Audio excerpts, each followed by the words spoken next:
Hello and welcome, you're watching News Mongolian World. I'm your host, Taner Gambatar. And for top stories, hearing on the development bank's non-performing loans held. Green Finance Regional Forum was held.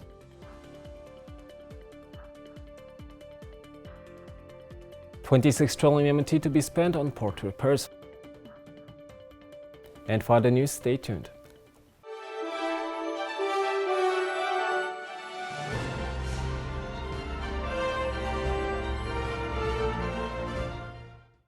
An open hearing on the Development Bank case was held on Tuesday, March 29th at the Government Palace.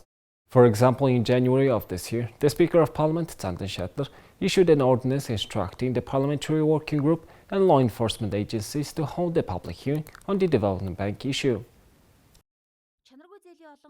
During the opening of the spring session, the Speaker of the Parliament emphasized that a public hearing should reveal to the general public who received a soft loan from the Development Bank, how much for and for what purpose.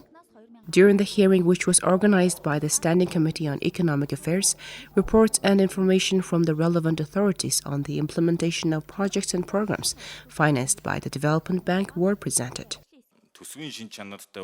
We propose that the budget relates soft loans from previous years, especially 760 billion MNT soft loans provided to government agencies, shall be reviewed at a government level and assessed. The majority of non-performing loans were issued to companies owned by politicians or those with political connections. We have transferred to the Independent Authority Against Corruption 22 companies that are related to politicians and government officials. A careful investigation is being conducted.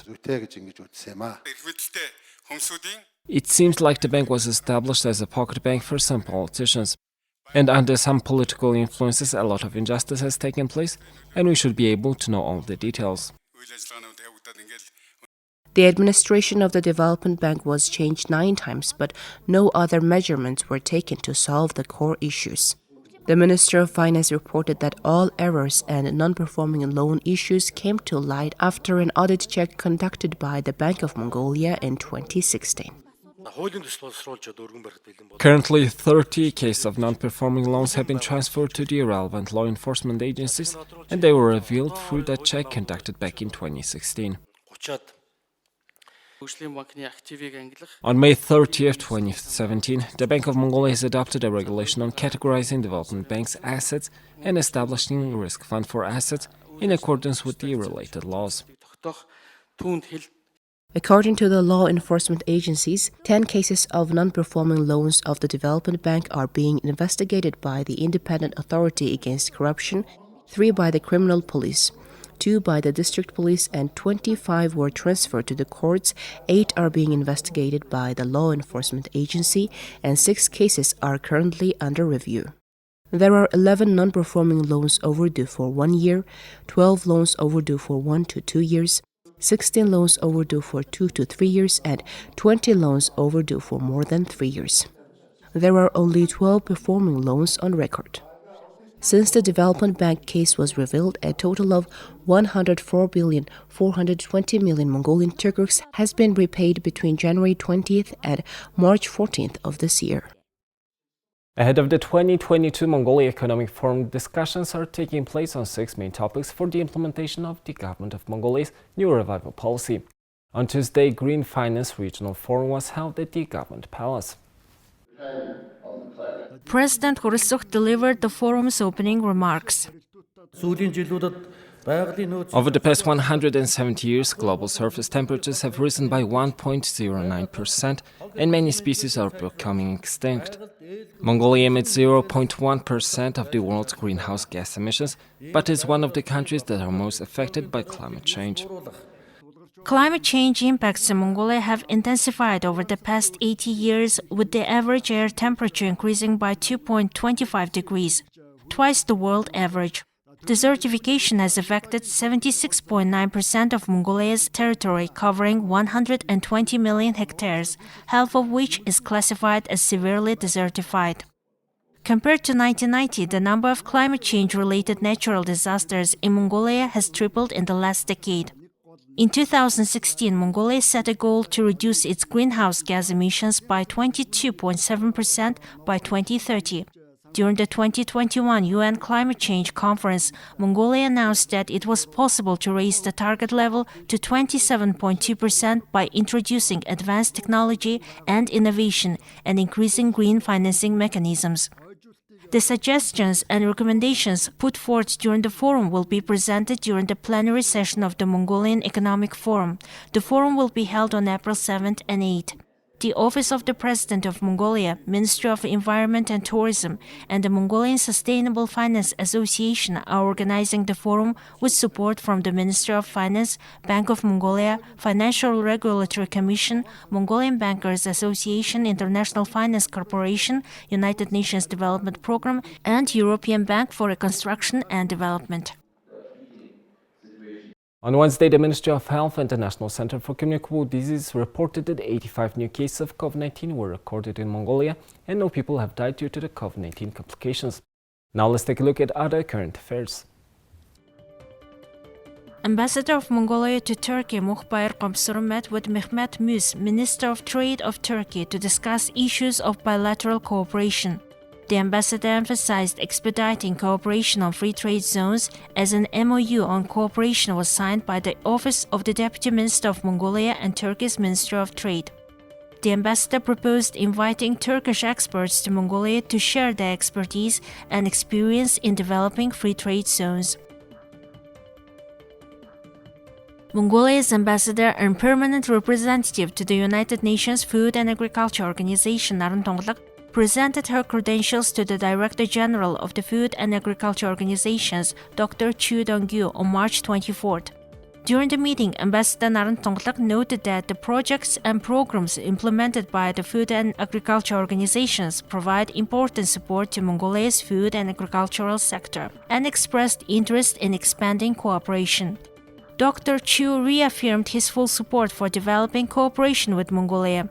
During the meeting, the parties exchanged views on opportunities to cooperate on the National 1 Billion Trees campaign initiated by President of Mongolia, Khurelsukh.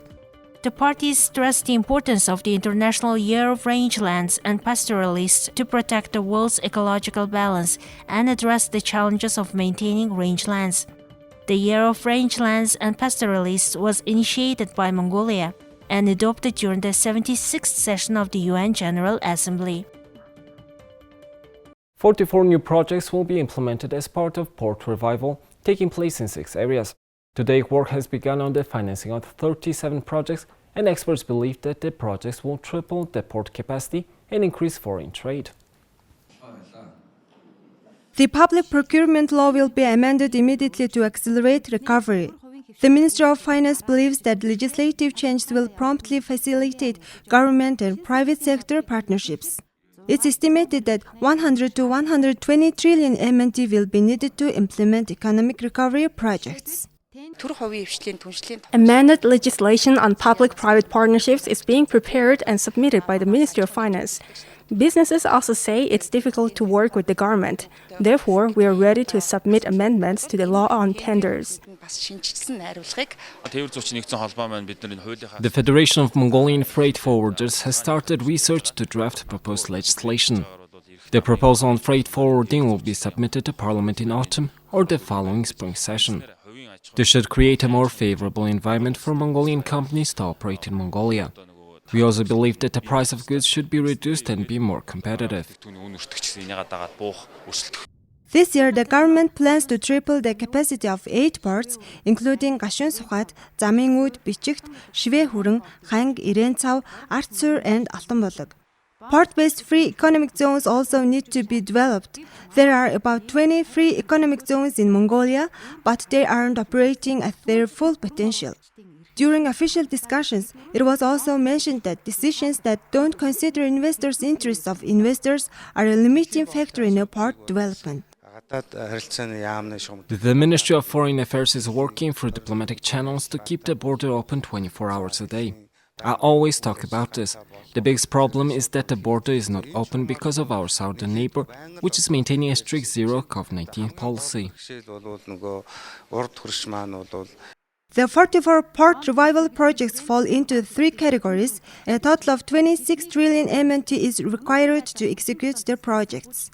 Minister of Finance Japlan said that the state can spend to 10 to 12 trillion MNT on the projects, so the remaining funding will have to come from governmental organizations and the private sectors. Now let's take a look at the currency exchange rates provided by Mongol Bank.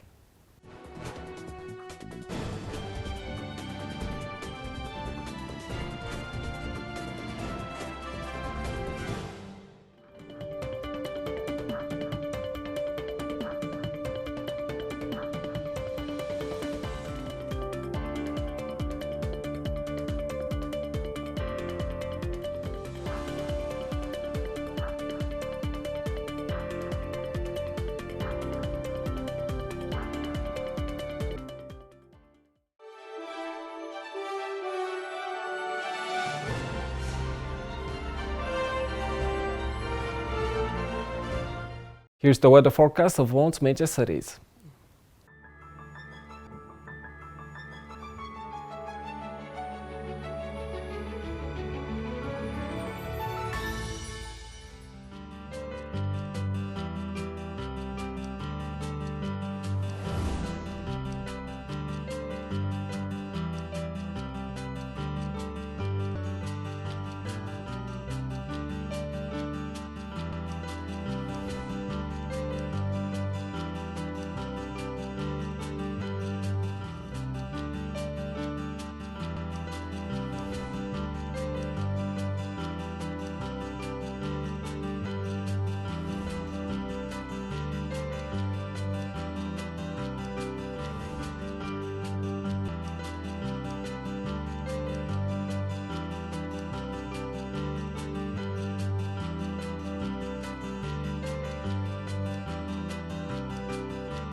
Well, that's all for now, and thank you for staying with us. We'll see you next time with more news and updates. Have a nice evening. Goodbye.